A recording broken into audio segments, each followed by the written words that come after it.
saludar ahora al maestro Ricardo Sevilla, coordinador de investigaciones especiales en Regeneración MX, porque el presidente hizo declaraciones muy interesantes sobre lo ocurrido en el estadio La Corregidora de Querétaro y las acciones muy timoratas, muy tibias por parte de los directivos del fútbol mexicano y de los dueños de los equipos. Esto fue lo que dijo el presidente y ya escuchamos la opinión del maestro Ricardo Sevilla. A pesar de la gravedad de los hechos violentos registrados el fin de semana en el Estadio Corregidora de Querétaro, ayer la Federación de Fútbol aplicó unas sanciones, pues básicamente ridículas, económicamente de un poco más de 1,5 millones de pesos y además suspensiones solamente temporales a estos grupos violentos denominados barras. ¿Qué opinas sobre esta decisión? Pues eso está manejado por los dueños de los equipos. Yo siento que deberían de actuar con más responsabilidad todos. Hay dueños de equipos que sí están preocupados por lo que pasó en Querétaro, que ya ha sucedido en otras partes, pero en Querétaro fue más difundido. Entonces, pues ojalá y esto se atienda bien, se consulte a los ciudadanos, a los aficionados, a los comentaristas del deporte, del fútbol, y que después de esa consulta que se escuche pues a los protagonistas, los que tienen que ver con el fútbol, a todos, desde luego a los que asisten a los estadios, a la gente que va con sus familias, y que a partir de ahí resuelvan. Pero para evitar que vuelva a suceder que no sea algo una así, cuestión popular, pues, de arriba, que proteja siempre. Son las declaraciones del presidente Andrés Manuel López Obrador pidiéndole a la gente de traje y corbata del fútbol mexicano que sean más responsables. ¿Cómo ves, querido maestro Ricardo Sevilla? Gracias por tu paciencia, pero te escuchamos con atención, maestro. Claro que sí, querido Vicente, público memorioso. No solamente son pálidas estas medidas, son una burla a la población, una burla al pueblo de Querétaro, una burla también a la gente que visita el estado, porque hay que recordar que no solamente estuvieron en riesgo los ciudadanos, las ciudadanas de Querétaro, las familias de Querétaro, sino también las familias visitantes, concretamente las familias que acompañaron a los seguidores, a los aficionados del equipo Atlas. El gobierno estatal, el gobierno panista estatal fue incapaz de darle seguridad pues al pueblo, a la gente que fue a ver ese partido y que terminó en lo que terminó, en una tragedia que está negando ya los propios protagonistas, como dice el presidente López Obrador, están hablando. ¿Y quiénes son los protagonistas? Futbolistas, comentaristas, el público, que es el más importante. ¿Y qué es lo que están diciendo? Ahí hubo otra cosa, ahí hubo muertos. Hay que ser muy irresponsables, muy cínicos para pensar que estos cuerpos que fueron transportados, dirían ellos, por las gradas, pues tenían vida. No, para nada. Estas sanciones son una burla en la cara de la afición. Las enumero. Querétaro pierde 3-0 ante Atlas. El Gallos de Querétaro, que en algún momento le perteneció, por cierto, a Grupo Imagen, pues estará un año sin público en el estadio donde juegue. Pero el negocio no está ahí, el negocio está en las televisoras. Le dan una sanción económica, Público Vicente, por más de $1 millón. ¿Qué significa esto exactamente? $1 millón, más de $1 millón. ¿Cuánto será? ¿1.200.000? ¿1.400.000? ¿Cuánto exactamente? Porque eso es lo que cobra Enrique Krause Claymore por un documental de 40 minutos.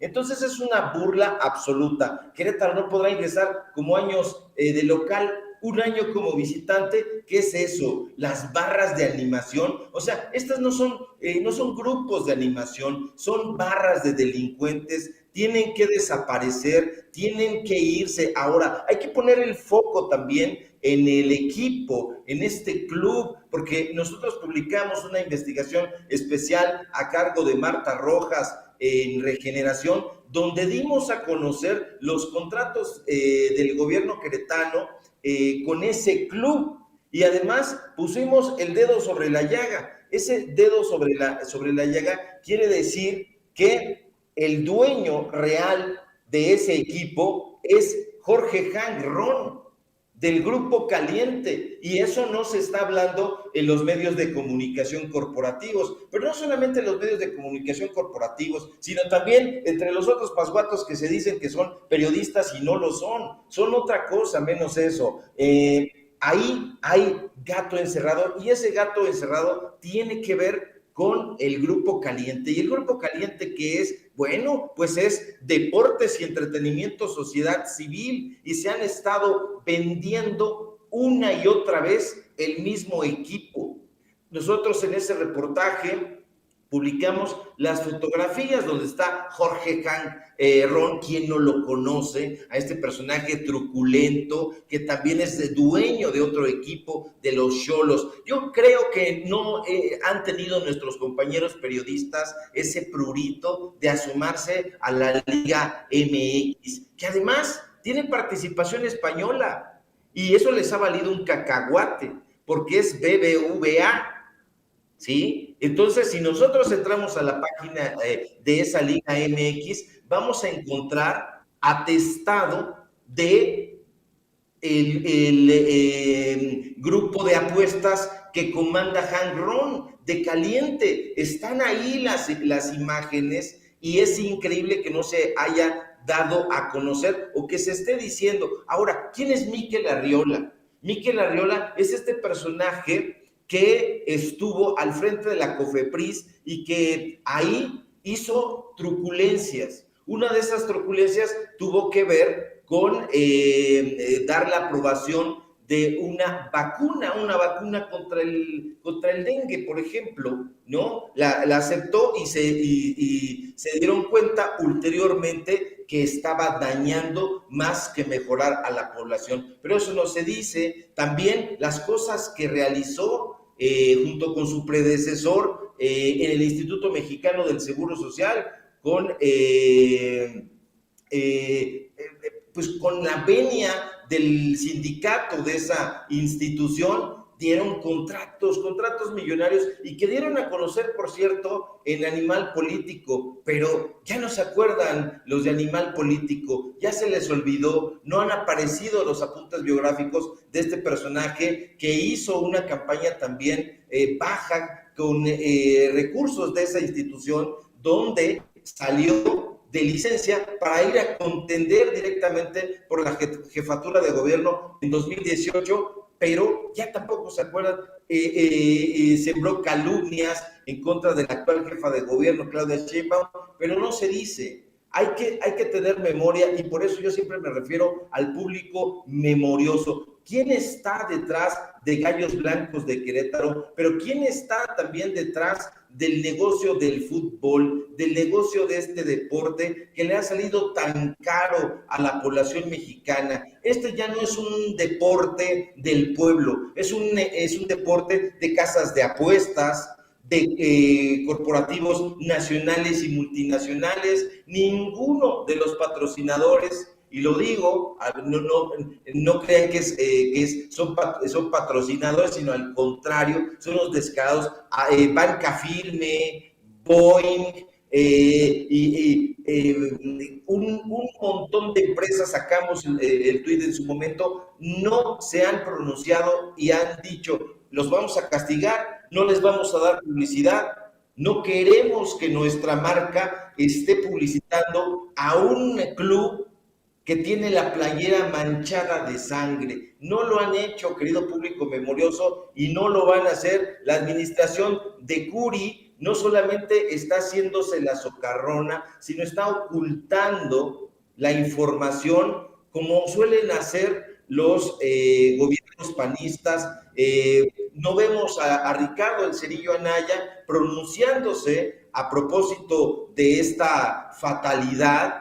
No lo vemos haciendo nada de eso, no vemos a ninguno de los personajes panistas, por ejemplo, este grupo plural, que no es otra cosa que panistas de closet, que estaban pidiendo que el gobierno mexicano enviara armas a Ucrania, pues no están tomando postura ante este hecho tan terrible, tan sangriento, que ahí están las familias. No queremos ver en los partidos de fútbol a las familias con los niños sin playera, porque se las tengan que quitar, porque están vulnerables ante esta horda de fascinerosos que además tiene el apoyo, ya lo vimos, están las imágenes, están los videos, están las fotografías, están los testimonios, pero lo quieren negar, de la gente diciendo, la policía, el cuerpo de seguridad de la empresa que según ellos vetaron, pues participó. Se ve cómo están abriendo las vallas, se ve cómo están hablando por teléfono, dándole espalda a las familias, al evento, a la seguridad. No queremos absolutamente nada de eso. 1 año es una ridiculez, 3 años es también algo grotesco, porque hay que preguntarle a la afición futbolística si van a acudir con confianza con sus familias a disfrutar de ese juego, si no se les brindan las medidas de seguridad pertinentes, y no lo van a hacer. Detuvieron a 10, Vicente, 10, por favor, 10 personajes, o sea, es una mentada. Ahí hubo una participación y quién sabe qué estarán encubriendo. Nosotros, por lo pronto, ya en Regeneración, a través de este reportaje de Marta Rojas, pusimos el dedo en la llaga, se puso en tendencia, no querían que se diera a conocer, se estaba hablando de Greg Taylor, que era el dueño. No, señor, el dueño es Hank Ron, el dueño es el Grupo Caliente, es un grupo que ha sido señalado incluso de haber sido infiltrado por el crimen organizado. Entonces, mucho cuidado ahí con lo que se está difundiendo, porque aquí hay mucho dinero y dinero sangriento detrás de este deporte, querido público. Pues estamos al pendiente de lo que publican precisamente a través de Regeneración MX. Maestro Ricardo Sevilla, nos has hecho una radiografía muy importante para entender por qué las cosas pasan o no pasan después de este lamentable sábado en el Estadio La Corregidora de Querétaro.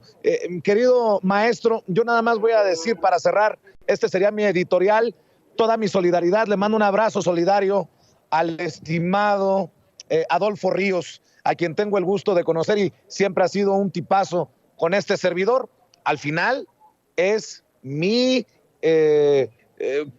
posicionamiento editorial, simplemente en solidaridad con un Adolfo Ríos que brincó desde los palcos para ver en qué ayudaba en la cancha, no mucho, pero ese es el Adolfo Ríos que yo recuerdo, un hombre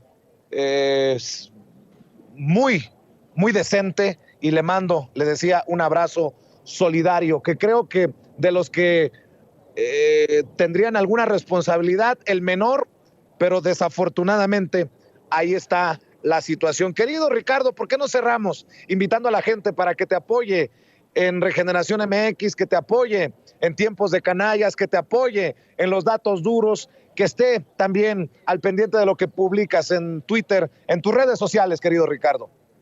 Claro que sí, querido público memorioso, Vicente, muchas gracias por la deferencia. Y sí, están pagando muchos personajes en los platos rotos, no debería de ser de esa manera. El deporte, ese deporte es un deporte que ha unido a familias durante mucho tiempo. Lamentablemente, pues están ahí grandes corporativos manejándolo. Insisto, público, entren a la página de la Liga MX y se van a dar cuenta, simple y sencillamente, quién es el corporativo, píquenle ahí quién es el corporativo, píquenle ahí quiénes son los directivos y se van a dar cuenta. Y todo es terrible porque está atestado de publicidad de la casa de apuestas de Grupo Caliente, galgódromos, casinos, etcétera. Solaz y Deportes de Entretenimiento, vean con lupa esa empresa porque ahí hay muchas cosas terribles. Síganme por favor en Twitter, @SevillaCrítico, en Facebook, Ricardo Sevilla, así nada más, en Regeneración MX, donde estamos dando a conocer estas investigaciones que ponen el dedo en la llaga y de las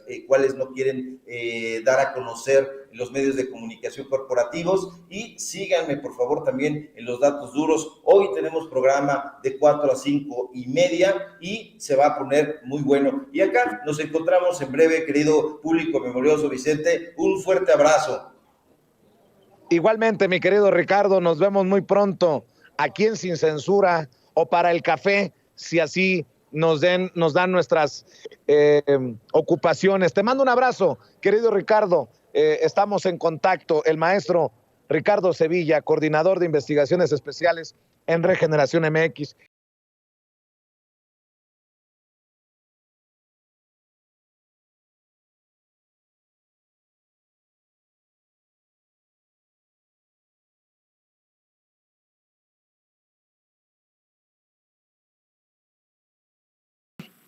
A la mujer que me invitó aquí a la Cámara de Diputados. Vente, Gela. María de los Ángeles Huerta del Río, un poquito más, mira. Ahí. Mi querida María de los Ángeles Huerta del Río, me da mucho gusto. Nada más háblame un poquito más fuerte de lo normal, pero creo que podemos dialogar perfectamente. ¿Cómo te va? Me da mucho gusto saludarte. Muchas gracias, muy bien, Vicente. Me va muy bien. Gracias por la invitación, a ti y a tu público, por supuesto. ¿Cómo ves esta realidad?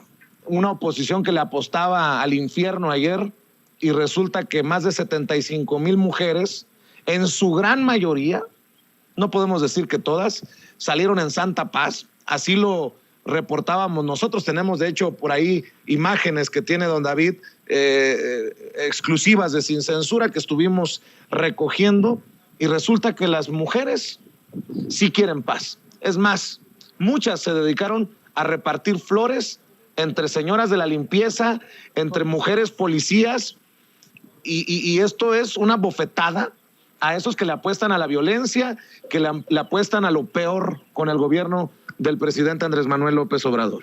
Y que deben haber estado muy enojados, Vicente, porque justo lo que querían no se logró. Fue un sector muy pequeño, aproximadamente 50, 100 mujeres de las miles y miles que había, quienes con estrategias y hasta con armamento, ¿verdad?, se acercaron a tratar de hacer alguna provocación. Pero eso fue muy poquita gente, muy poquitas mujeres.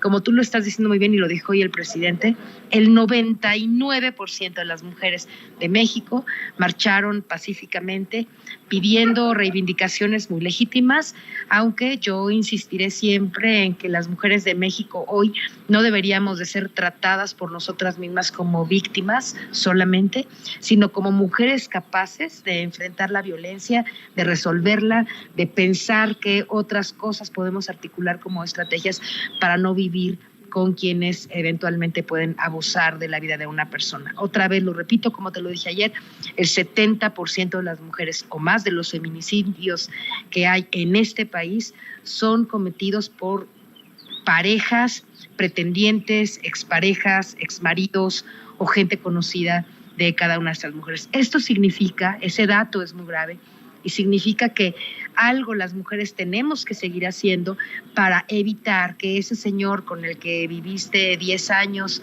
a lo mejor porque tus hijos, porque no tenías posibilidades económicas de manutención, etcétera, tuviste que vivir con él, se generó una relación ya muy grave, y entonces el señor, pues con todo este problema cultural, se le hizo fácil matarte. Yo creo que es muy importante que cambiemos un poco la narrativa, que nos hagamos cargo también de lo que sí podemos hacer para resolver este problema, y pensemos que el Estado y el gobierno tiene su parte, ¿no? El Poder Judicial, las leyes, etcétera, en la resolución de este problema, pero que hay cosas muy importantes que tenemos que hacer las mujeres en concreto para cuidarnos más y para defendernos mejor. Este es el punto. Las violencias sociales no solamente son en contra de las mujeres, las violencias sociales son en contra de los hombres, lo vimos en el partido ese horrible del fútbol en Querétaro.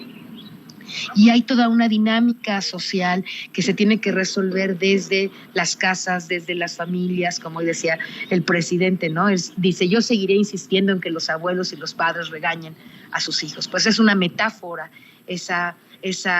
eso que dijo, para ayudarnos a comprender que la responsabilidad también es de los ciudadanos, claro, también es de las familias, también es de los abuelos. Y él en lo que más está ayudando es en empoderar a las mujeres. Cuando las mujeres tenemos posibilidades económicas, es mucho más difícil que aguantemos las atrocidades de una persona violenta. Cuando hay una mujer, como en este país lo hubo durante todo el tiempo neoliberal, mujeres que no tenían posibilidades de independencia económica, era muy difícil. Gracias al presidente de México y gracias al gobierno de la Cuarta Transformación, hoy tenemos a muchas mujeres que están recibiendo programas sociales, ayuda, dinero, que de alguna manera fortalece y empodera la posibilidad de que no tengan que esperar a que llegue un hombre a lo mejor violento, alcoholizado, ¿no? Con toda la carga de problemas que también tienen los hombres, y que llegue a una casa a violentar, a patear o a molestar a la mujer o a los hijos. Estos son los aspectos que hacen el cambio en esta transformación, porque nosotros en este gobierno lo que está viendo el presidente es la necesidad de ir al origen, de pensar cómo tenemos que solucionar desde la base de la sociedad y desde la cultura los problemas que tenemos. Y aprovecho rápido para decirte con esto que parte del trabajo que estamos haciendo ahora, los Comunicadores del Pueblo, que es una organización a la que, por cierto, te he invitado y has aceptado, justamente lo que queremos es hablar de estas cosas entre la gente, ir al territorio, platicar, dejar de creer los discursos, ¿no? De que la violencia y de que las mujeres y de que los feminicidios, eso es importante. Lo que las mujeres hicimos ayer en esta marcha pacífica, ¿no? Fundamentalmente pacífica, es muy importante, pero es más importante que las mujeres también estemos incorporando nuevas formas de conocer y de acercarnos a la realidad para poder cambiarla desde lo profundo y no estar esperando a que papá gobierno, papá policía, papá ley solos hagan el problema. Resuelvan el problema. Nosotros tenemos que resolverlo también. Déjame poner en tono más light la conversación. ¿Tú crees que Loret de Mola o que López Dóriga pudieran transmitir así como transmitimos nosotros? Se rompió el tripié, tuvimos que amarrar literalmente como pudimos. Voy a tener que hacer un detrás de cámara después de transmitir para que la gente vea cómo transmitimos sin censura, pero... Tú eres un verdadero comunicador del pueblo y para el pueblo, Vicente. Yo sé que toda la gente, creo que miles de personas que te escuchan y te siguen, deben reconocer tu compromiso con el pueblo y con la comunicación genuinamente democrática, ¿no? Un comunicador democrático que es capaz de, en un tripié, amarrado a un teléfono y buscando la señal que nos ha costado trabajo aquí en la Cámara, puedas realmente estar dando este servicio de comunicación al pueblo. Yo, como miles, creo que millones de mexicanos, te agradecemos esto, y por otra parte, pues también te agradezco que nos acompañes, nos aconsejes, nos orientes en este camino que vamos ya a emprender los comunicadores del pueblo. Y es que esto de los comunicadores del pueblo, que además es lo que te tiene también en la Cámara, yo te preguntaba que si extrañas los debates, el subirte a tribuna, el decirles sus verdades muy aserranadamente a la oposición. Pero esto de los comunicadores del pueblo me parece muy importante en momentos en que el propio presidente parece que nos está lanzando la voz de alerta. Exacto. Aguas, hay una campaña, hay una guerra sucia, y no podemos quedarnos pensando, el presidente tiene razón, no, hay una verdadera inversión para desinformar o para envenenar a la sociedad. Estábamos platicando ayer, Abraham Mendieta, Andrea Chávez, incluso me tocó saludar a Leonel Godoy. de la gran campaña y el gran capital que le están invirtiendo, María de los Ángeles. Es gravísimo lo que está pasando, no solamente, como lo dijo hoy el presidente, es una cuestión internacional, está vinculada también con los corporativos y las empresas nacionales en todos los países, y el caso mexicano es muy grave, porque es como una orquesta, todos están funcionando para tratar de pegarle a la legitimidad de este gobierno, ¿no? Para tratar, no solamente al presidente, porque el presidente es muy difícil que le quiten un gallo una pluma a ese gallo, ¿no? Pero si los medios de comunicación tradicionales, Televisa, Televisión Azteca, Radio Fórmula y todos los demás aliados, además con las organizaciones autónomas, el INE, etcétera, están sistemáticamente pegándole a todas las acciones del gobierno de la Cuarta Transformación, tarde o temprano hay algún efecto. Ya las encuestas que vi el día de hoy respecto a lo que la gente piensa sobre el presidente, aunque son manipuladas y aunque son de internet y lo que sea, ya se mira, ¿no? Que respecto al tema social, la percepción de la gente la están ganando ellos, porque esa es una guerra de la percepción. Bueno, o entre su propia gente, quién sabe dónde hagan las encuestas. Ellos mismos, claro, ¿no? Ellos mismos están manipulando. Yo no creo que la estén ganando todavía. Tenemos un 70% de gente que está con el movimiento, pero si seguimos dejando sin hacer nada este proceso, en algún momento van a darle un golpe a la legitimidad del gobierno. Así que qué bueno que lo has hablado con ellos. Y fíjate, por ejemplo, te quiero platicar algo que los comunicadores hoy descubrieron. Los comunicadores del pueblo, la gente me comunicó y platicaron que el INE está yendo a tocar a las casas de la gente en México. Gente que trae su credencial del INE, que dice: soy representante. Te vengo a recoger tu credencial porque la tienes que renovar. Y entonces, para que puedas estar en la revocación del mandato, dame tu credencial. Ya conocemos a 2 personas, ya le hablé al diputado Yergo, de nuestro representante ante el INE, para que denuncien que el propio INE hoy está jugando en contra de la revocación, en contra del gobierno de la Cuarta Transformación, recogiendo credenciales en todo el país para que la gente no pueda ir a votar. Ese es el tamaño del drama. ¿Cómo? Pero, a ver, les recogen la credencial y luego, ¿qué pasa? Mira, aquí llega la gente, te lo voy a comunicar así que como tú en vivo de lo que estoy haciendo. Fíjate, aquí hay una cosa del INE, un documento del INE que dice Registro Federal Electoral, ¿no?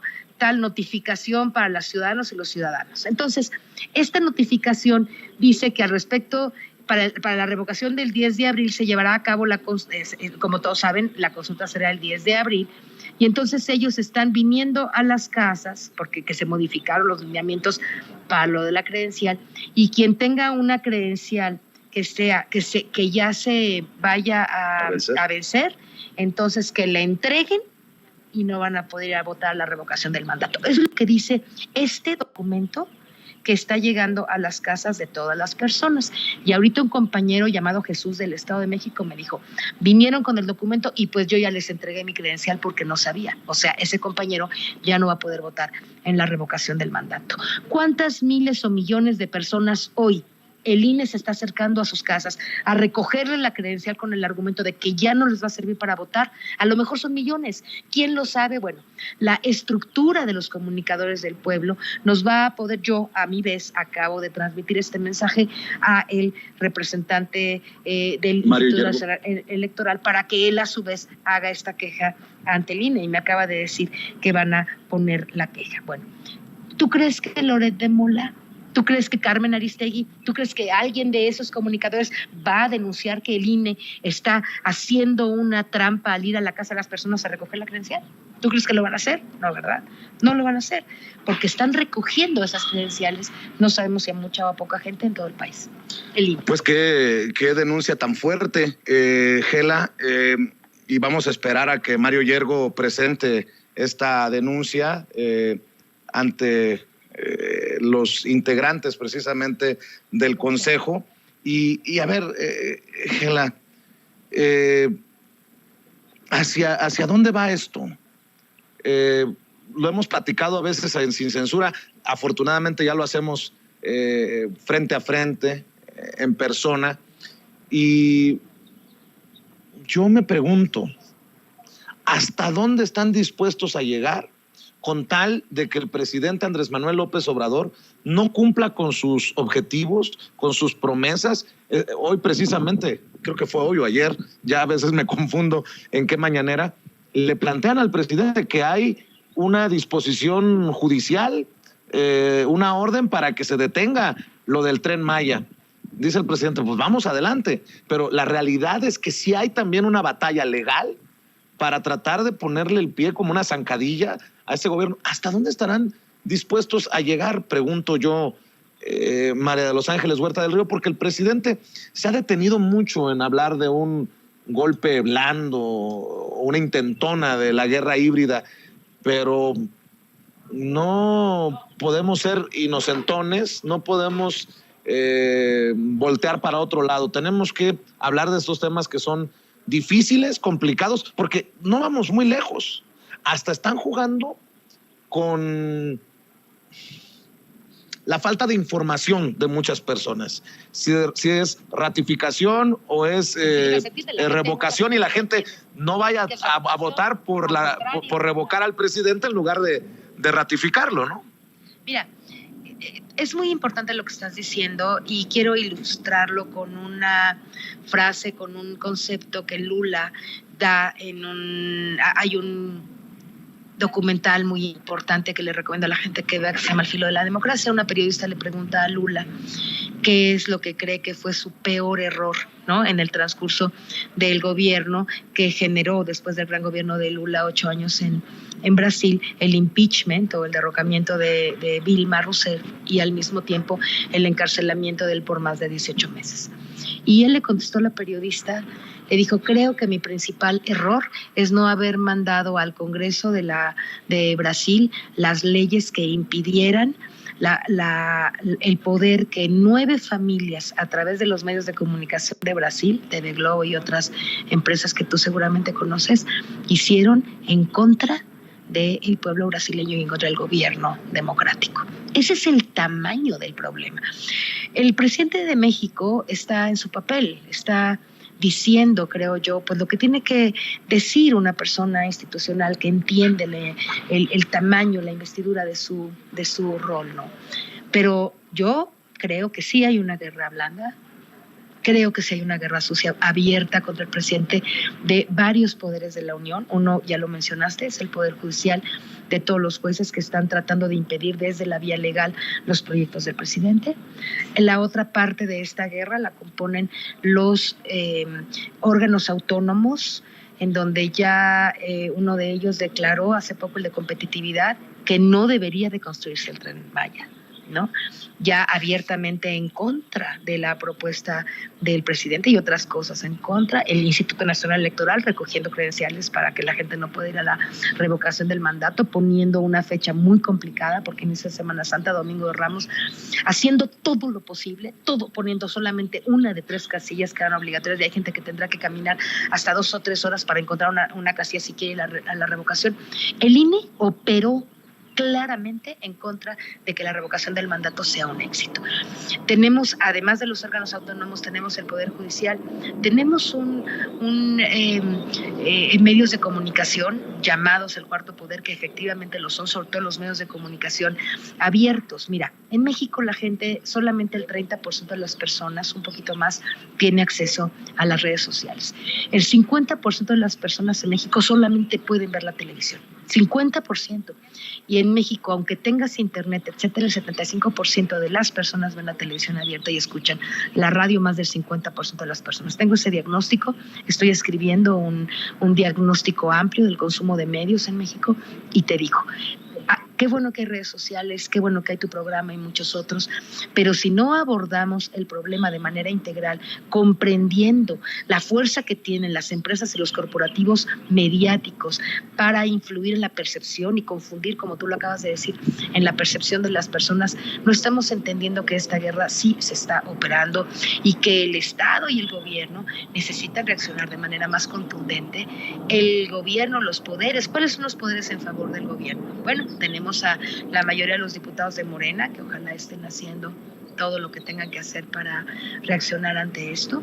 Tenemos al gobierno federal, ¿no?, que es el gobierno de la transformación, y tenemos a todos ustedes, que son las redes, los comunicadores del pueblo, los comunicadores democráticos que estamos ayudando. Tenemos una parte del Senado, no toda, porque a mí me parece que el Senado francamente está dividido casi a la mitad entre la gente que está en contra de la transformación y la gente que está a favor, así que tenemos... Y hay otros que se dicen estar a favor, pero actúan como si estuvieran en contra, ¿no? Así es. Entonces, si tú mides los poderes de la Unión, tienes a todos los abogados, a todo el dinero, a todos los corporativos, asociaciones civiles como Mexicanos en favor de o en contra de la corrupción, que se llaman en favor de la corrupción, a toda la gente de X González, etcétera, operando realmente. Me acaba de comentar alguien que Frena, fíjate lo que te voy a decir, me lo comentó una compañera, también una comunicadora del pueblo, me dijo que Frena tiene chats y tiene una organización nacional a través de la cual ellos están sistemáticamente pegándole al gobierno de la transformación en todos los estados y todos los municipios de México. Ok, ese es el diagnóstico de la realidad. Ahora, ¿qué estamos haciendo nosotros? Pues también empujando a que el pueblo pues empuje al propio gobierno, al propio poder, a las propias instancias necesarias para que afrontemos esta guerra y no permitamos que ellos sigan dominando. Es que el discurso, la narrativa hegemónica hoy en los medios es en contra del presidente, todo lo califican mal, todo dicen que está mal, todo lo juzgan, pueden utilizar hasta 15 o 20 minutos del tiempo. He oído para mi diagnóstico a comunicadores como Loret de Mola, como la gente de Radio Fórmula, Ciro Gómez Leiva, el López Dóriga, ¿no?, Merker, Dresser, Carmen, y utilizan el 80 o 90% del tiempo y los comentarios a hablar en contra de los proyectos de la Cuarta Transformación. ¿Cómo queremos que la gente, que el pueblo esté realmente en conocimiento de lo que está pasando y de todas las grandes obras que está haciendo el gobierno, si lo único que oye todo el tiempo a través de todos los medios es críticas sistemáticas al sector salud, a los proyectos del presidente, a todo el tiempo? No hay un momento casi, Vicente, en que los medios de comunicación estén hablando en favor o estén demostrando y con hechos, ¿verdad?, anunciándole, informándole a la gente sobre los proyectos y los grandes logros de esta transformación. Así que lo que yo te digo a ti es, pero el pueblo existe y Andrés Manuel no está solo y nos tiene a todos nosotros y va a tener un ejército, te lo digo a ti, de millones de mexicanos que vamos a estar contrarrestando la fuerza, el poder y la hegemonía que están teniendo hoy en día los medios tradicionales de comunicación. Y para armar ese gran ejército de comunicación democrática es que estamos trabajando muchos mexicanos. Pues cuentas conmigo, querida María de los Ángeles Huerta del Río. Te agradezco mucho la invitación y te agradezco mucho que nos regales mucho de tu tiempo, que sé que tienes muchas cosas que hacer, pero estaremos platicando si te parece después de que cierre el programa, pero pues ahí está. Ahí nos vemos. Gracias. María de los Ángeles Huerta del Río, ya veo pasar ahí a Omar García, veo pasar a Hamlet Almaguer.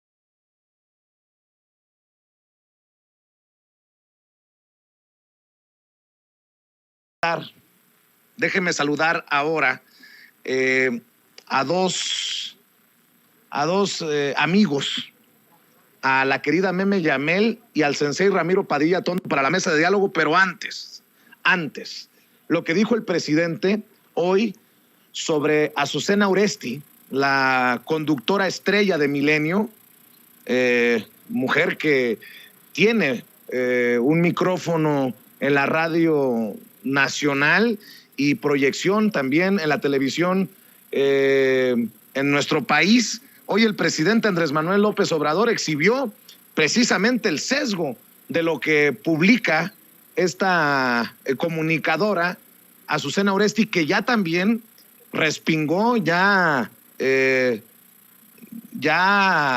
contestó al presidente en redes sociales. Vamos a escuchar lo que dijo el presidente en la mañanera. Está como ayer Joaquín López Dóriga, ¿no?, esperando que hubiese enfrentamientos. Esta conductora Azucena Auréstegui,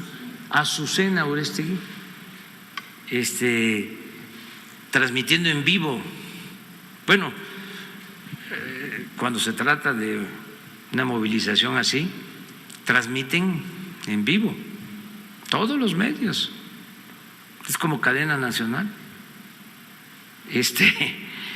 Pero hasta chistoso, ¿no? Porque se quejaba de que se estaba amurallando la ciudad, ¿no?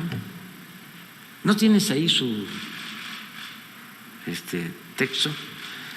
Y luego le contesta Pedro Miguel que no se estaba dando cuenta que ella estaba transmitiendo desde Milenio que estaba amurallado, porque pidieron protección. Pero es claro que la señora no nos quiere. Entonces, cualquier cosa, ¿no?, lo utiliza. Por ejemplo, miren, pues esto es lo que padecemos diario y es general. A ver si le pones ¿sí?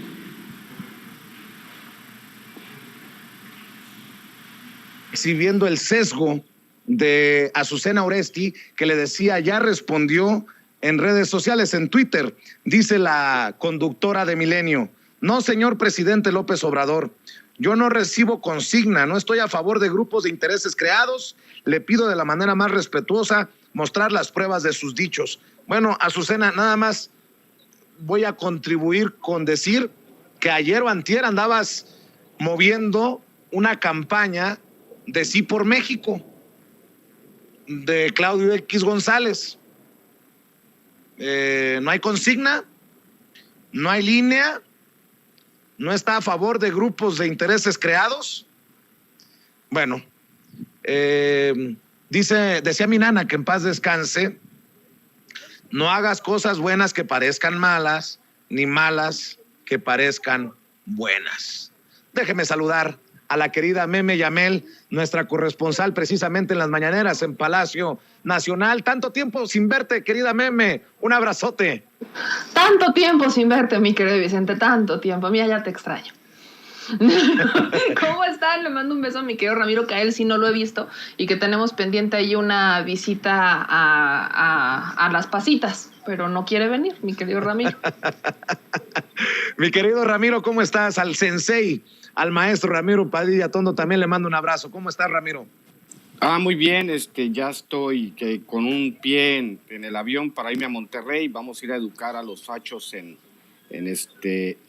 Monterrey, y ya después nos iremos a Las Pasitas con Meme, a ver si es cierto que como ronca duerme. Vamos a ver si es cierto. Qué rollo. Muy bien, muy bien. A ver, déjenme preguntarle su opinión sobre esto que dice el presidente de Azucena Auréstegui. ¿Cómo ves, mi querida Meme? Va el presidente de Carmen Aristegui, Loret de Mola, Raúl Olmos, hoy le tocó a Azucena Auréstegui, y dice que es claro el sesgo de la comunicadora. ¿Cómo ves, Meme?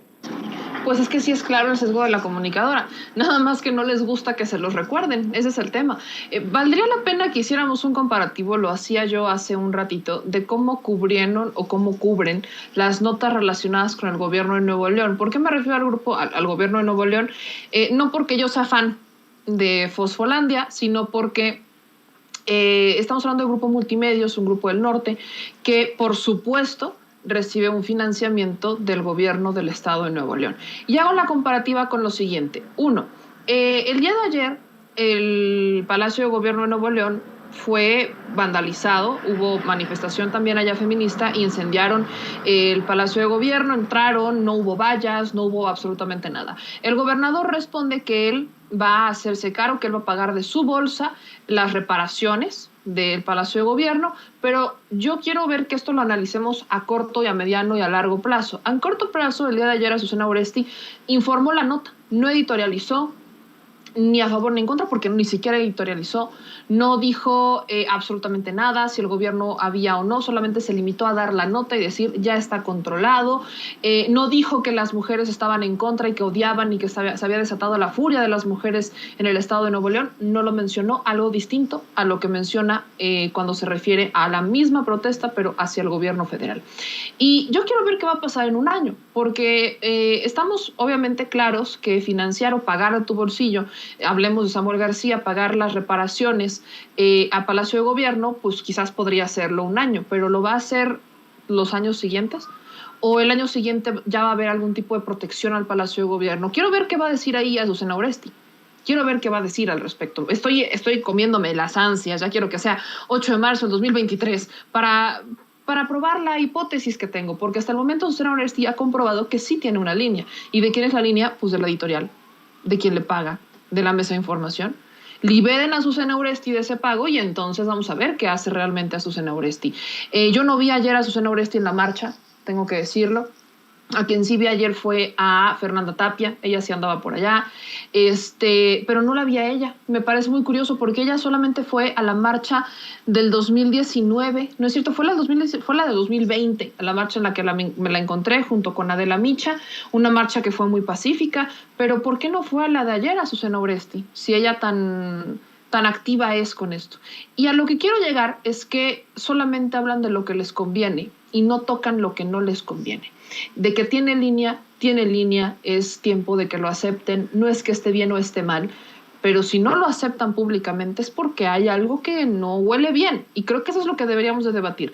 ¿Les molesta que el presidente utilice el poder desde el presidente, el poder del presidente, la tribuna presidencial para señalar sus errores? Porque son de esta clase de periodistas que consideran que nunca han cometido errores y que todo lo que hacen y dicen está bien, y no es así. Las opiniones no son noticia, las opiniones no son información, solamente es eso, una opinión, y su opinión no es una verdad. Y creo que elementos para responderle a Azucena Oresti tenemos absolutamente todos, y valdría la pena que ella fuera la que por primera vez empezara a dar las pruebas de lo que muchas veces editorializa, porque lo hace como muy a la ligera, mi querido Vicente.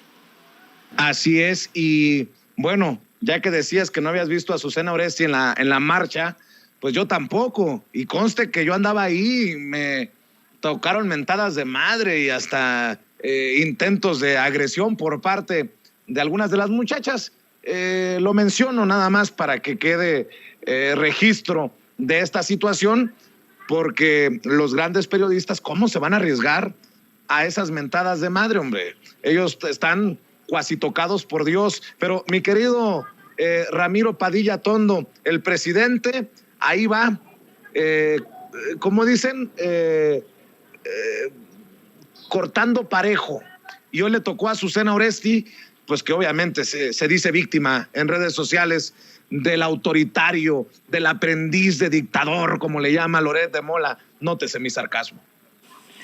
Es un tema interesante porque tiene que ver con lo que es la verdad o con lo que es, digamos, la doctrina del ego. En el caso de Azucena Oresti, el solo hecho de trabajar en Milenio ya es una declaración de principios, seamos honestos. El problema con esta clase periodística mexicana es que se creen más allá del bien y del mal y piensan que es como las bulas papales, que por el solo hecho de publicarlo ellos ya es verdad. Así no funciona el sistema. No hay una correlación entre lo que se dice y lo que es la realidad y qué es la verdad. La verdad es esa similitud entre lo que se dice y los hechos que se describen. Cualquiera puede tener una interpretación. El problema del periodismo mexicano, sobre todo de este periodismo de élite, es que su interpretación contiene un sesgo. Lo hemos hablado en otros espacios aquí mismo. Sabemos, por ejemplo, que en Estados Unidos Fox News es el brazo armado del Partido Republicano y no hay ningún problema porque los medios se van asumiendo o van dirimiendo con su constancia ideológica, ¿no? En el sentido de entender que hay una idea clara de hacia dónde apuntan los medios dependiendo de su agenda ideológica. En el caso mexicano, obviamente, los medios niegan, los medios han vendido la idea de la imparcialidad cuando realmente siempre han tenido un sesgo. Yo lo digo personalmente, mi sesgo es a favor del presidente y mi sesgo es a favor de la 4T, entonces usted tome con reserva lo que yo le digo porque ese soy yo, no tengo por qué mentir. El problema con los periodistas como Azucena Oresti, todos ellos que te cuentan la historia de que ellos son imparciales, que son inexpugnables, que son incalumniables, porque pues supuestamente ellos salen en una pantalla y tienen un nombre y tienen un público, pues es totalmente falso. Sabemos lo que ha hecho Milenio, sabemos lo que ha hecho Reforma, sabemos lo que hace el Universal, sabemos lo que hacen todos estos medios, obviamente con la intención de atacar al gobierno, y pues hay que tomarlo con reservas, y pues para eso está García Vilchis los miércoles, para desmentir todas estas cosas, y obviamente el presidente que también se divierte mucho, le sigue mucho el juego y es muy divertido entender esta parte donde se ven exhibidos y obviamente se rasgan las vestiduras como buenos fariseos, mi querido Vicente. Mi querido Ramiro, mi querida Meme, como dice mi buen amigo Charlie, me escribe: Vicente, entiende, no le levantes falsos, no exageres. Los grandes comunicadores de México no pueden ir a esos eventos porque no podrían hacer su trabajo de tantos autógrafos que les pedirían. Nótese mi sarcasmo. Oye, mi querida Meme, a ver, el presidente Andrés Manuel López Obrador también dejó la víbora chillando en la mañanera porque llama reverendo, ¿qué dijo? Reverendo, ¿qué le llamó a Claudio X González? Reverendo corrupto. A ver, Ceci, écheme las declaraciones del presidente y ya que me dé su opinión, Meme y Ramiro. Sí, yo no sé por qué aquí, Elizabeth, porque es una muy buena persona, pero les llama a la organización, ¿cómo se llama? Mexicanos contra la Corrupción.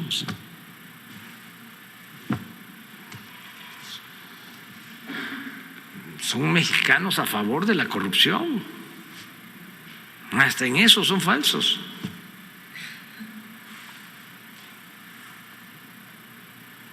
Porque lo que defienden es eso, la corrupción. Claudio X González y todos ellos son unos reverendos corruptos. Pero en fin. ¡Auch! Eso sí ha de haber dolido en el ego de uno que otro y una que otra de ahí de Mexicanos contra la Corrupción y la Impunidad. Por cierto, la presidenta de Mexicanos contra la Corrupción y la Impunidad, muy presente en Canal 11, por ejemplo, en los programas como no me acuerdo cómo se llama el programa en Canal 11, pero además es una de las analistas estrella de Latinus con Carlos Loret de Mola, mujer que tiene columna en el periódico Excelsior. En fin, mi querida Meme, creo que la reiteración de esto del presidente es importante para que la gente no se confunda, para que a la gente no se le olvide de quiénes estamos hablando. Es que ese es el tema. Claudio X González corrupto y se sabe, nada más que el señor no lo acepta. No hay que irnos con la finta del nombre de su organización, ¿no? Que es Mexicanos contra la Corrupción y la Impunidad, porque ellos han utilizado, y lo saben bien que el periodismo es una forma de poder, es un poder, y que lo han utilizado para inclinar el poder a su favor. Cuando Claudio X González empezó a tener problemas con Enrique Peña Nieto, cuando ya no eran tan amigos, es cuando empieza a sacar estas notas sobre los escándalos, sobre la estafa maestra y demás, ¿no? Es ese momento. En el caso de María Amparo Casar, ella ha justificado más de una vez, ¿no?, como la independencia, según del gremio de Mexicanos contra la Corrupción y la Impunidad, es porque Claudio X González ya no está ahí, y es que eso no podría ser más falso, porque María Amparo Casar creo que a estas alturas debería de saber que aunque ya no sea Claudio X González el director de Mexicanos contra la Corrupción y la Impunidad, porque ella asumió ese cargo, sigue siendo el presidente del Consejo de Administración, en donde figuran personajes que también figuran en otro tipo de organizaciones como México Evalúa, que son las que hoy también terminan exhibidas en la mañanera por andar publicando notas a punta de interpretaciones a donde nadie le preguntan.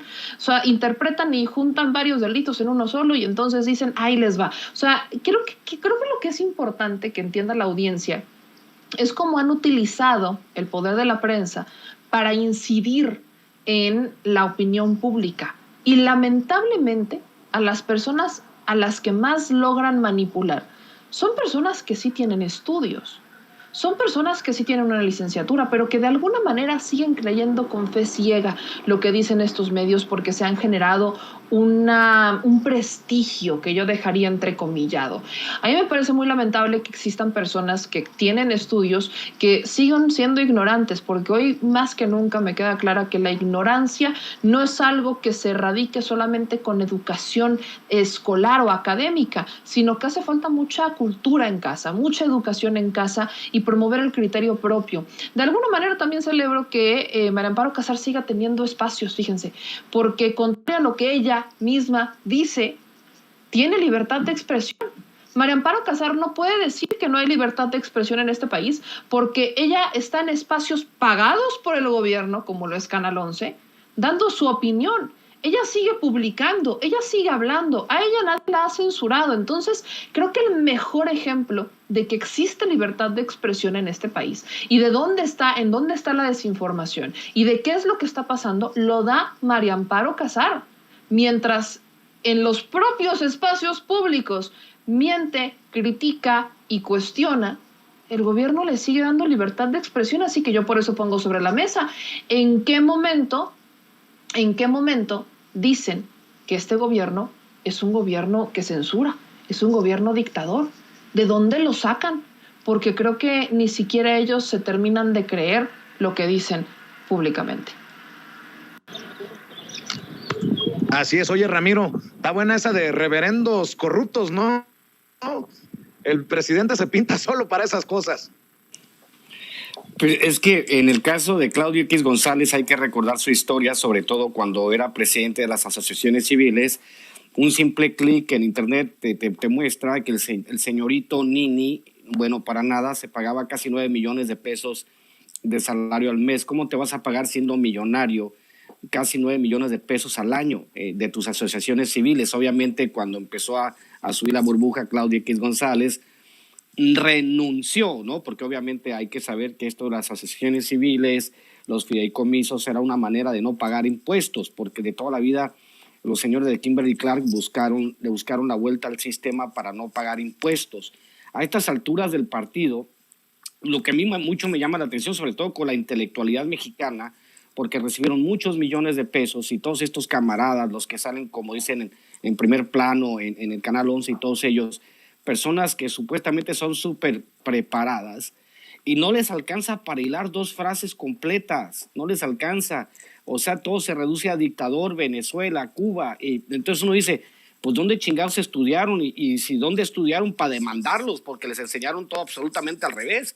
O sea, son un saco de pendejadas todos ellos. Y dice uno, ¿es en verdad que nosotros estamos en manos de esta clase intelectual donde, por ejemplo, hay un hijo de un intelectual famoso, que no voy a decir su nombre, pero su apellido empieza con K, que ahora ya le ha dado por hacer, digamos, como todo historiador que te dice que no puedes hacer historia en tiempo real, pues al hijo se le ocurre entrevistar a alguien que no le da la razón y pues se hace los calzones.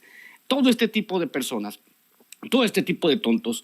Yo creo que si Claudio X González estudió una carrera en alguna universidad de prestigio, pues le regalaron el título, como se lo regalaron a Peña Nieto, como quizás se lo regalaron a Fox. Hay que recordar que, por ejemplo, el imbécil borracho de Calderón ni siquiera pudo entrar a la UNAM porque no le dieron las facultades intelectuales y se tuvo que ir a la libre derecho, por ejemplo, ¿no?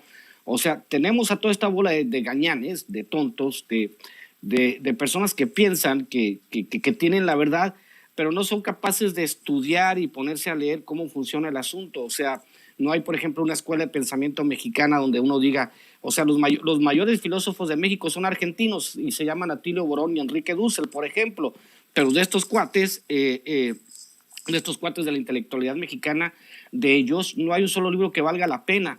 Y bueno, ya para cerrar con el imbécil de Claudio X González, que sigue siendo la basura de las basuras, que es un nini que tiene mucho tiempo para estar chingando en Twitter, pero que no ha hecho una sola propuesta. Habría que preguntarle a Claudio X González qué propone y qué haría mejor que este gobierno, y quizá ahí las pocas neuronas que tiene circulando le sirvan para algo, mi querido Vicente.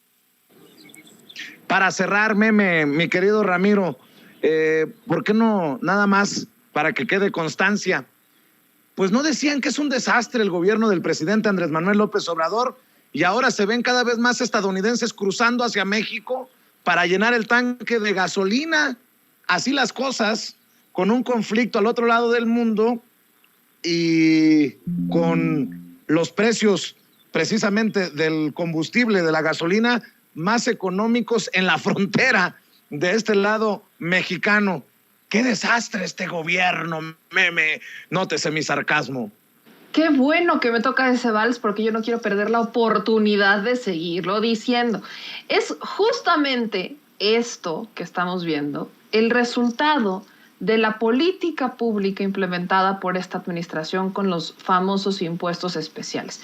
Hay que recordar, hay que hacer una diferencia, hay que hablar de un antes y un después. En la administración de Enrique Peña Nieto se liberan los precios de los combustibles y entonces tenemos un gasolinazo y amanecemos un 2017 con saqueos, ¿no? Enero 2017, saqueos, vandalismo, gente desesperada, los precios altísimos de la gasolina y demás. Y después Enrique Peña Nieto sale con un video, ¿no? Diciendo, ¿y ustedes qué hubieran hecho en mi lugar? ¿No? Él, la víctima de la propia reforma energética de 2013, ¿no? Los efectos de sus propias decisiones viendo impactados en errores y en problemas para el pueblo. Llega la administración del presidente Andrés Manuel López Obrador y dice, vamos a utilizar este IEPS como un colchón. Y yo lo expliqué así desde el primer momento, porque así es como lo entendí, y hoy me están dando la razón. Entonces no saben lo emocionada que estoy. Porque este colchón que utiliza el presidente Andrés Manuel López Obrador es, a ver, si a partir, o ya veníamos creando una mayor dependencia en los precios del combustible, en los precios internacionales, y que con la reforma de 2013 se hace todavía mucho más dependiente México de los precios internacionales de los combustibles, tenemos que buscar alguna manera de amortizar esto, porque si algo pasa en el extranjero y los precios suben, estamos obligados a subirlos y eso obviamente impacta al consumidor. Entonces, una forma de evitar que impacte al consumidor es justamente con este impuesto especial. ¿Qué hace el gobierno? Cuando no hay un alza en los precios internacionales y podemos jugar con este impuesto, baja o limita el subsidio que le da a los combustibles, lo baja un poco para que se mantenga el precio.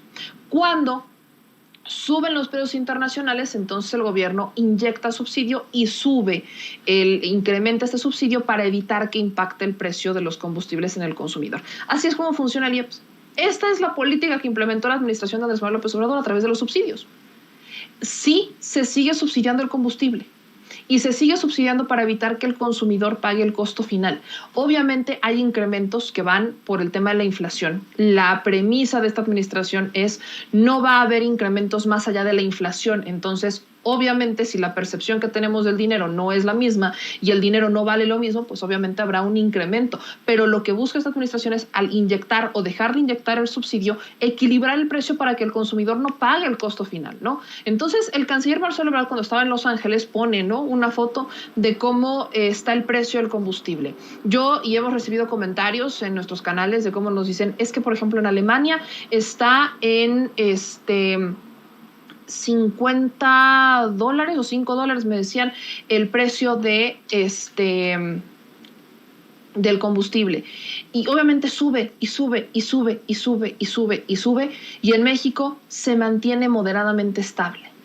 Eso es lo que ha hecho esta administración. Y creo que es importante que no lo dejemos de mencionar, porque pareciera por ahí que hay personas que no logran entender. Luego en los comentarios nos dicen, ¿y por qué no entonces, si esto va a funcionar así, por qué no México entonces deja de depender de los precios internacionales del combustible? Y me encanta esta pregunta, porque a eso, de hecho, justamente a eso va enfocada la reforma eléctrica, de alguna manera, para evitar el impacto internacional de los combustibles. Porque de hecho, a eso va el tener refinerías, para que México sea autosuficiente, para que México pueda generar sus propios combustibles no los tengamos que vender en crudo e importar refinados, para que México pueda tener una autosuficiencia eléctrica y que no dependamos del extranjero o de empresas extranjeras para que nos bajen el switch o controlen nuestra vida diaria. De hecho, a eso va a enfocar la administración. Entonces, esto que estamos viendo hoy es el resultado de la política pública que no habíamos podido ver hace 2 años, pero que hoy ya lo estamos viendo. Entonces, me encanta que justo a mitad, pasando la mitad de la administración, podamos ver estos resultados, que se perciban y que sobre todo la gente que por ahí tenía dudas vea con hechos, vea realmente qué es lo que está pasando con los precios, para qué fue el subsidio, para qué es el IEPS, qué es lo que está pasando. Y bueno, benditas sean las maravillosas redes sociales que nos permiten compartirlo, porque las televisoras no lo van a hacer. Cierro con tu comentario, querido Ramiro, sobre esto. Bueno, pues estaba pensando en este momento con lo que decía Meme, porque tiene varios factores, lo voy a tratar de resumir lo más rápido posible. Primero, mandar a Margarita Zavala a Estados Unidos para evitar que siga subiendo el precio, porque ella es la única que sabe a cómo amanece el crudo, ¿no? Digamos. La segunda es, no se están riendo. El asunto es que, por ejemplo, lo que plantean, y esto es, hay que recordar, hay que hacer una seguidilla, hay que hacer un marco histórico para entender esta parte donde descubrimos que se estaban importando 30,000 millones de dólares al año de gasolinas. ¿A quién beneficiaban las redes de transporte? Obviamente, pinche Vicente, cálmate. El asunto es que hay que entender, pues, que, por ejemplo, hay que recordar el gasolinazo, donde el otro botas miadas, el otro imbécil, decía que qué bueno que ya está la gasolina a precios internacionales. Para apuntar lo que sea Meme, Vicente Fox, tú que eres tan imbécil, te voy a explicar de nuevo. Sí está bien que el litro de gasolina está a precios internacionales, pero también el salario mínimo debería estar a precios internacionales. En el caso de un alemán que le cobran a $5 el galón, obviamente, pues, ¿cuánto gana? Que ganan 4 o 5 mil euros en promedio al mes, pues les alcanza. Pero en México lo que sucede es que si tú ganas un salario mínimo o el doble del salario mínimo, ¿en cuánto se te va de tu salario? Si tienes un automóvil, se te va el 30-40% de tu salario. Es una ridiculez lo que hemos vivido. Hay que recordar que 22 gobernadores priistas le abrieron un boquete de más de 260,000 millones de pesos al presupuesto, se lo robaron, y obviamente Peña Nieto tuvo que salir a cubrir ese pinche hueco haciendo el gasolinazo y subiéndolo de 13 pesos a 20 pesos. Aparte, ese marco histórico de los 400,000 millones de dólares que bien señalaba el profesor Cruz, de que ¿dónde quedaron? Se fueron al gasto corriente de los estados. ¿Y qué hicieron los estados? Pues echar todo a la basura, ¿no? O sea, gastarse dinero. Con ese dinero, con los excedentes petroleros que recibieron durante esos 12 años, hubiésemos tenido un litro de gasolina a menos de 10 pesos en este momento, hubiésemos tenido saneadas las finanzas de Pemex y hubiésemos pagado la deuda externa, para que vean el tamaño del robo los 2 sexenios de Fox y Calderón. Entonces, lo que está sucediendo hoy, que es un ejemplo claro de cómo manejar una hacienda pública sana, es que no cobrar este impuesto especial, que pues obviamente fue otro invento de los prianistas, es lo mejor que le puede pasar al país. Lo mejor que nos pudo pasar es tener el mejor presidente en el peor de los tiempos, mi querido Vicente, y con eso cierro mi comentario. Querido Ramiro, ¿por qué no mejor cerramos invitando a la gente para que te apoye en tus recorridos, para que te apoye en redes sociales, para que te apoye en tus trincheras? Sí, claro que sí. Ya saben, @Chairo Ilustrado, @Ramiro Tondo, sigan comprando el pequeño Chairo Ilustrado. Tengo un evento en Monterrey el 15, ya llegamos a Monterrey, vamos a hablar de por qué la derecha perdió la guerra cultural. Es un evento que vamos a tener, por mis redes sociales les voy a informar exactamente el lugar. El 18 presentaremos a uno de las mentes más lúcidas de este país, Francisco Sepúlveda Cañamar, un doctor que vamos a presentar su libro Cuando la posverdad nos alcance. El 19 presento La Cantina La Huizote en el centro de Monterrey. Mi libro El Pequeño Chairo Ilustrado para todos los chairos. Nos vemos la próxima semana en Fosfoleón. ¿Qué te parece? Y aparte anoche pues tuve a Daniel Marmolejo, tocamos varios temas. A los que quieran ir a Chairovisión TV o a los que quieran ir a Ramiro Padilla Tondo o a la Gatósfera, está la entrevista que hicimos con Daniel Marmolejo, que se puso muy sabrosa. Así que nos vemos hoy en Chaironomics a las 11 de la noche, mañana entre Chairos y Fifis, ya que no tuvimos sección ayer con el licenciado, y pues vamos con todo. Un abrazo, mi querido Vicente. Claro que vas con todo, pero para convertirte en el burro Van Ranking versión Chaira, mi querido Ramiro Padilla Tondo, eres el chile de todos los moles, pero bueno, en fin, mi querida Meme Yamel, hay que invitar también a que la gente se informe, las personas que confían en nosotros, en las noticias al Chile todas las noches, que te sigan en tu canal y que te sigan en redes sociales, querida Meme, y obviamente en The Mexico News. A mí ya saben que me encuentran en @memeyamel.ca, ya saben, en todos lados, y le voy a hacer competencia a mi querido Ramiro Padilla Tondo. Yo quiero aparecer en las cajitas de cereales. Muchas gracias. Muy bien, les mando un abrazo, mi querida Meme, mi querido Ramiro. Muchas gracias, les mando un abrazo. Estamos al pendiente. Cuídense. Bueno. Amigos, amigas, regresamos en breve. Pero mientras seguimos hablando sin pelos en la lengua, sin censura, usted puede suscribirse a nuestros 3 principales canales en YouTube. Sin Censura Media, en donde tenemos más de 1.600.000 suscriptores. Sin Censura TV, en donde tenemos más de 1 millón de suscriptores. Y en Sin Censura Presenta, en donde queremos llegar muy pronto a los 100,000 suscriptores. Si usted ya está inscrito en Sin Censura Media, suscríbase en Sin Censura TV. Si ya está suscrito en Sin Censura TV y Sin Censura Media, suscríbase a Sin Censura Presenta. Recuerde que es gratis, no tiene que sacar un solo centavo de su bolsillo para apoyarnos. Dele clic en la campanita para que los señores y señoras de YouTube envíen las notificaciones cuando estemos transmitiendo en vivo y en directo o estemos subiendo videos. También nos puede seguir en Twitter en @Vicente Serrano y hasta en Instagram. Ojo, también estamos en Instagram. Son nuestras redes sociales y con el apoyo de ustedes seguimos creciendo, porque con ustedes todo, sin ustedes nada.